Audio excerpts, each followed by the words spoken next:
Istana Kepresidenan RI tempat Presiden Joko Widodo berkantor menjadi salah satu bangunan terpenting dan saksi bisu perjalanan bangsa saat ini. Sejumlah keputusan penting disampaikan di sana. Istana Kepresidenan juga menjadi tempat menerima tamu negara. Karena itu, tak salah bila Istana Negara juga disebut menjadi simbol kedaulatan sebuah negara. Di banyak negara, bangunan Istana Kepresidenan kebanyakan merupakan bangunan tua yang telah berusia lebih dari 1 abad. Di Indonesia, kompleks Istana Kepresidenan yang berada di Jalan Medan Merdeka Utara merupakan bangunan sisa peninggalan kolonial Belanda yang pembangunannya baru dimulai pada 1796. Beberapa bangunan yang hingga kini kokoh dan menjadi tempat kegiatan kenegaraan antara lain Istana Negara, Istana Merdeka, dan Wisma Negara. Lepas dari sisi penting dan bersejarah Istana Kepresidenan, ada sejumlah cerita unik dan misterius yang hingga kini belum terpecahkan. Salah satunya mengenai rumor kalau Istana Kepresidenan berhantu dan menyibak sejumlah kisah seram. Pertama, terowongan bawah tanah istana. Pasukan katak TNI Angkatan Laut dilengkapi alat penerang menyusuri gorong-gorong di depan Istana Merdeka pada Kamis 3 Maret 2017 lalu. Pasukan katak ini dilibatkan menyusul temuan kulit kabel yang sebelumnya ditemukan di gorong-gorong. Rumor adanya terowongan bawah tanah rahasia di Istana Kepresidenan sempat menjadi pembahasan hangat di kalangan publik. Kabarnya, terowongan tersebut terhubung ke sebuah jalan rahasia yang hingga kini belum diketahui kepastiannya. Kabar mengenai adanya terowongan rahasia itu sempat kembali mencuat saat Pemprov DKI bekerja sama dengan TNI Angkatan Laut melakukan pengecekan saluran air tanah di sekitar istana.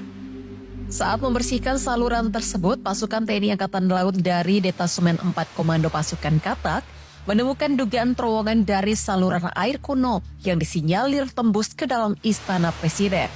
Saluran itu masuk melalui Jalan Medan Merdeka Utara atau seberang Istana Kepresidenan. Komandan Detasemen 4 Kopaska Koarmabar, Kapten Edi Tirtayasa, mengatakan dari 6 saluran air di sekitar istana diketahui ada 2 saluran air yang bisa membawa seseorang masuk ke dalam Istana Presiden. Namun, Edi enggan mendetailkan daerah mana di dalam istana yang bisa ditembus lewat saluran air tersebut. Edi menjelaskan bahwa saluran air yang tembus ke dalam istana itu cukup besar dan bisa dimasuki tubuh orang dewasa.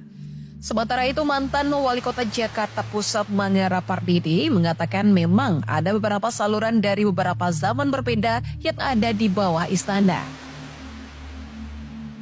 Kedua, kisah Ki Hujan yang misterius.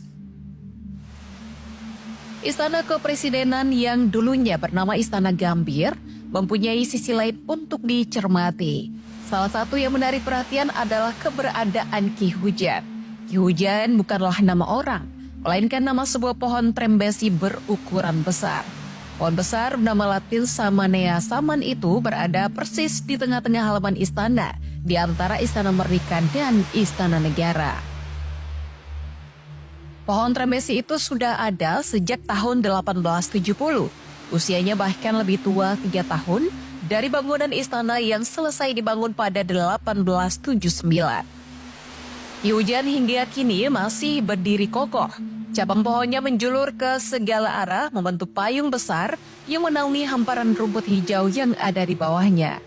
Presiden Soekarno hingga Presiden Jokowi kerap menggelar acara resmi di bawah Ki Hujan. Presiden ke-6 RI Susilo Bambang Yudhoyono atau SBY juga kerap bertemu menterinya di gazebo yang dibangun di bawah Ki Hujan. Bahkan Presiden Jokowi beberapa kali mengumumkan keputusan penting di sekitar Ki Hujan. Di antaranya saat Jokowi mengumumkan nama-nama menteri yang akan mengisi kabinetnya. Ketiga, ranjang Bung Karno di Istana Merdeka. Presiden pertama Indonesia Soekarno tak pernah kehilangan pesonanya. Sampai kini kisah perjuangan dan pemikiran Bung Karno masih awet dan diperbincangkan berbagai lapisan masyarakat. Saking kuatnya aura Bung Karno, sampai-sampai segala hal yang berkaitan dengannya dianggap memiliki kekuatan gaib. Salah satu yang menarik perhatian yaitu keberadaan ranjang Bung Karno di Istana Kepresidenan Jakarta. Kamar yang terletak di Istana Merdeka itu tak lepas dari aura mistis.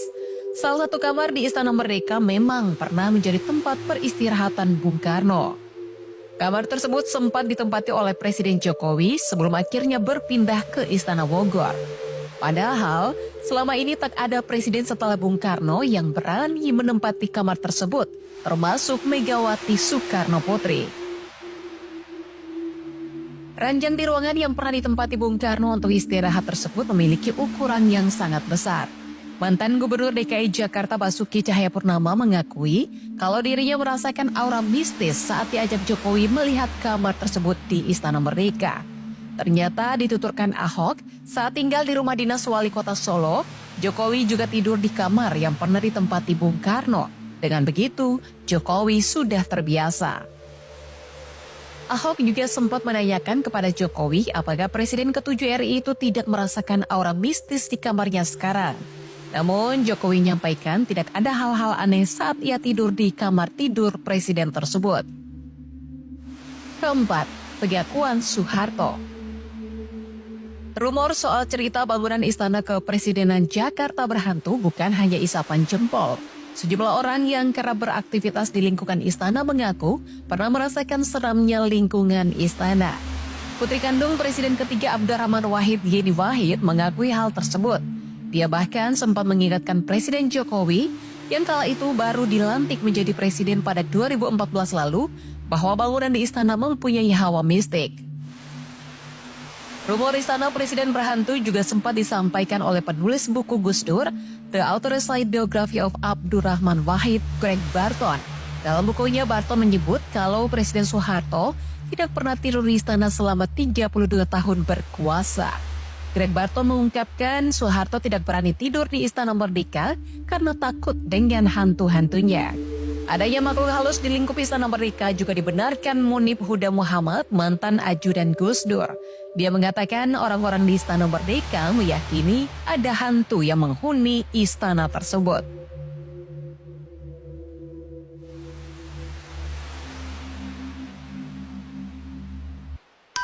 Istana Bogor dengan spiritnya itu tidak pernah berubah.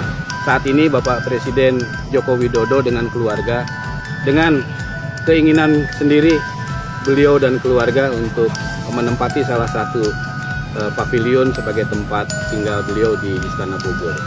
Yang menjadi ketertarikan Bapak Presiden saat ini untuk tinggal di Istana Bogor salah satunya adalah furniturnya.